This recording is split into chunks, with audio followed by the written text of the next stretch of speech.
In the news this week, it's revealed that the Foreign Office promised almost £1 million of taxpayers' money for LGBT lobby group the Ozanne Foundation.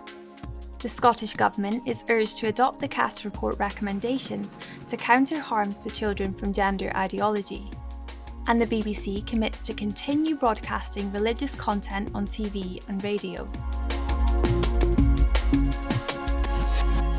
Hello. An LGBT lobby group which advocates a broad ban on conversion therapy was promised nearly £1 million in taxpayer funds by the Foreign Office. The Ozanne Foundation received nearly £200,000 to launch the Global Interfaith Commission on LGBT+ lives and host 2 conferences to promote LGBT theology and advocate for a new criminal law against so-called conversion therapy. The group says the Foreign Office had also agreed in principle to provide a further £800,000 to launch a course teaching religious leaders acceptance of LGBT issues. The Telegraph, which broke the story, mistakenly reported that the £200,000 had been given to fund the course rather than the conferences.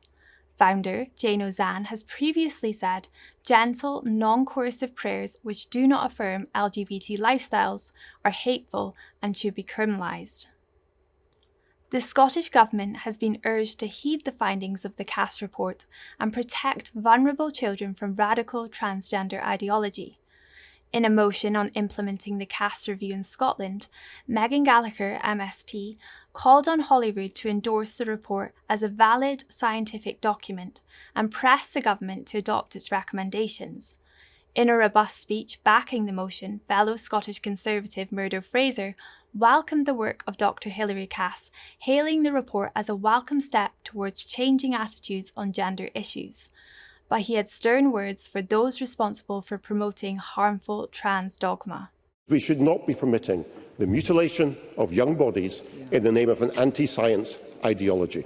Members might recall some years ago in a debate on the SNP's programme for government, when I referred to the fact that I'd met women outside this Parliament protesting against the Gender Reform Bill. I was heckled by the former First Minister, Nicola Sturgeon, from a sedentary position with the words, "Shame on you." Well, Presiding Officer, I feel no shame whatsoever for speaking up for the rights of women and girls. And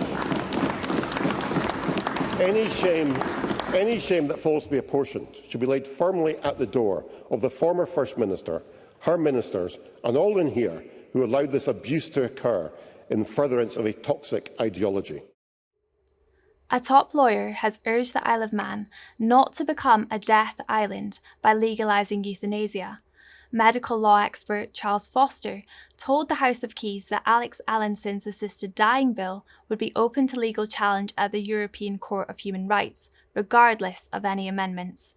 Manx politicians have amended the proposals to make euthanasia and assisted suicide available to adults who are not expected to live beyond 12 months and have lived on the island for at least 5 years.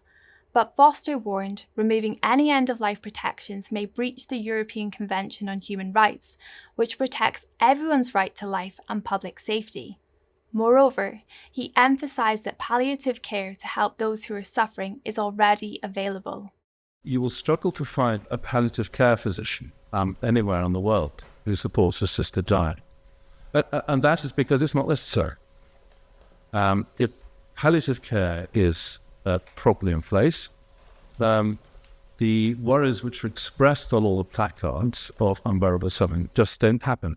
If all goes badly wrong, there is always the option of palliative sedation to unconsciousness.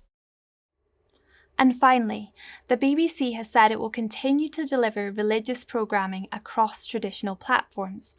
As the corporation marks the centenary of its religious broadcasting, Tim Pemberton, Head of Religion and Ethics for BBC Audio, believes that religion is as relevant in 2024 as it was 100 years ago. Our programmes are very buoyant, people are still engaging with them and still really like what we do. Commenting on viewing figures, Pemberton's counterpart for TV, Daisy Skulkey, observed there is no diminishing or reduction in interest in BBC content on faith and belief.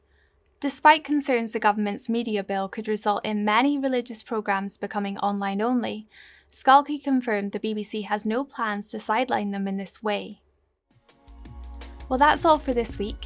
For regular updates and information on all of our stories, plus much more, visit our website at christian.org.uk. Until next time, goodbye.